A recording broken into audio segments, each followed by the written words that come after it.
आज भी आप देखेंगे अमेरिका की लिस्ट में आतंकवादी संगठन के रूप में अमेरिका ये जो है शामिल है आरएसएस। और आरएसएस पे सरदार पटेल जी ने बैन लगाया था। आरएसएस देश की आज़ादी में पहली बात तो आरएसएस का कोई रोल नहीं था। नाथूराम गोडसे देश का पहला आतंकवादी है।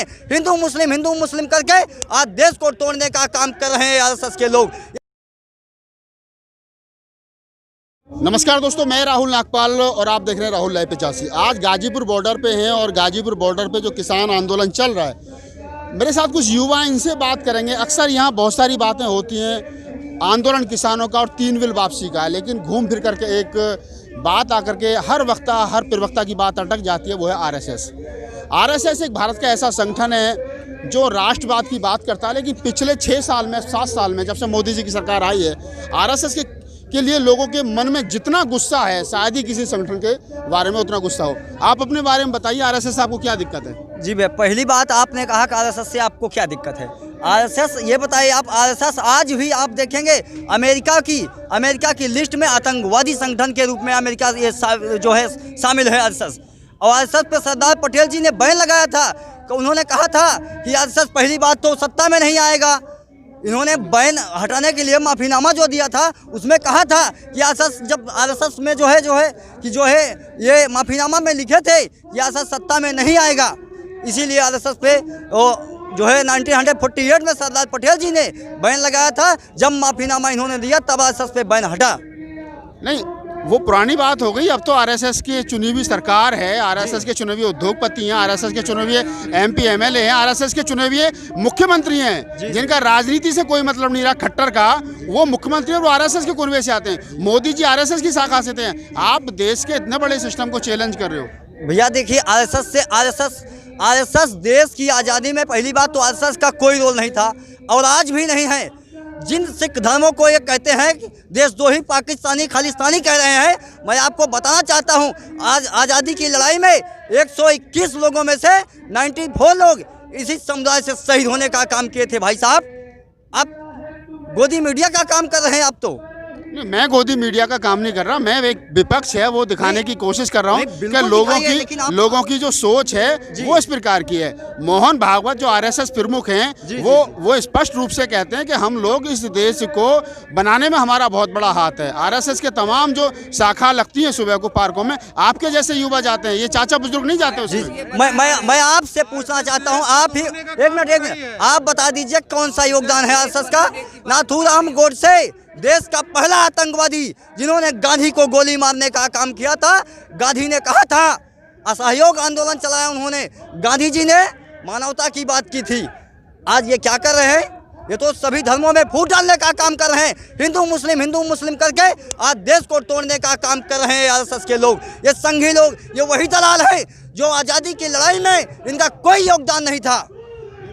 आज़ादी की लड़ाई में कोई योगदान नहीं था, लेकिन यहाँ जो वीर सावरकर का भी नाम लिया गया, वीर सावरकर को तो भारत सरकार जो भारत रत्न देने जा रही है। अरे भैया, ये आरएसएस के लोग हैं। ये वीर सावरकर को भारत रत्न नहीं, ये पद्म विभूषण सम्मान देंगे। भारत रत्न नहीं, उससे भी बड़ा कोई सम्मान होगा तो वो देने का काम करेंगे। आपको मैं बताना चाहता हूँ, जब 80,000 स्वतंत्रता सेनानी लोग बंद थे जेल में, तब अकेला सावरकर जो है माफीनामा उसमें जेल में से लिखा था। और इसको 60 रुपया महीना जो है अंग्रेज जो है देने का काम करते थे। आप बताइए, क्या अंग्रेज इनके फूफा लगते थे, जीजा लगते थे? क्या इनका लगता था? सावरकर क्या लगता था इनका? या अंग्रेज क्या लगते थे इनके, जो ये 60 रुपया महीना देने का काम करते थे? आप बताइए हमें। बीजेपी के बहुत सारे सांसद हैं जो महात्मा गांधी को अपराधी मानते हैं और गॉडसे की जय बोलते हैं। ये तो वही लोग हैं, बताए ना। ये हमेशा हिंसा में जो है, ये हिंसा के विरोधी है, हिंसा के पुजारी हैं। ये हिंसा के पुजारी नहीं हैं, ये हमेशा हिंसा में विश्वास रखते हैं। अच्छा, सारी बात आप युवा हैं, आपकी तकलीफ में समझ रहा हूँ। इस देश के अंदर आज़ादी के 70 साल के बाद में मोदी जी कहते हैं कि हमने वो किया जो 70 साल में नहीं हुआ। संविधान को जलाया जाता है संसद भवन की, आपको जानकारी है? बिल्कुल जानकारी है। ये कौन लोग थे?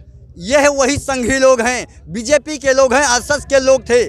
काफ़ी दिन जब मीडिया में ये बात चली थी, तब जाके उनके खिलाफ मुकदमा दर्ज हुआ और तब उनको जेल में डालने का काम किया गया था। मैं आपको बताना चाहता हूँ, यदि 70 साल बाद आज भी देश 70 साल बाद यदि आज भी बेहतर शिक्षा की सहूलत नहीं है तो आज़ाद नहीं है हम। यदि 70 साल बाद आज भी बेरोजगारी से जूझ रहे हैं हम, तो आज़ाद नहीं है हम।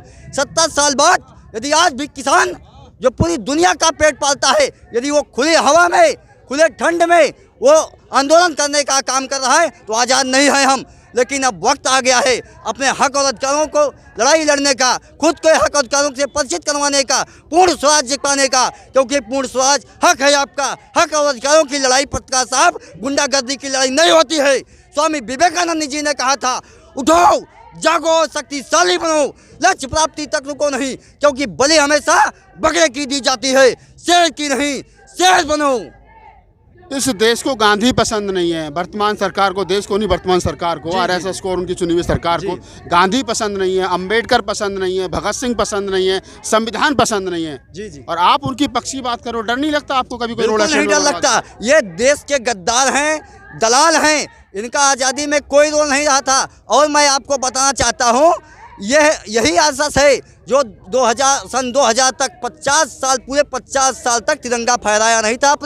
आप देखिए आरएसएस के मुख्यालय, हाँ, मुख्यालय पे नहीं फहराए थे। और ये वही आरएसएस के लोग हैं जिन्होंने कहा था कि हम इस संविधान को नहीं मानेंगे, क्योंकि ये संविधान एक अछूत का लिखा हुआ है। और यही आरएसएस के लोग, बीजेपी के लोग कहते थे संविधान को नहीं मानेंगे, गांधी को नहीं मानेंगे, अंबेडकर को नहीं मानेंगे, संवैधानिक ढांचे को नहीं मानेंगे। ये समस्या आरएसएस के लोगों की है, आरएसएस से चुनी हुई सरकार की है। युवा का जोश है।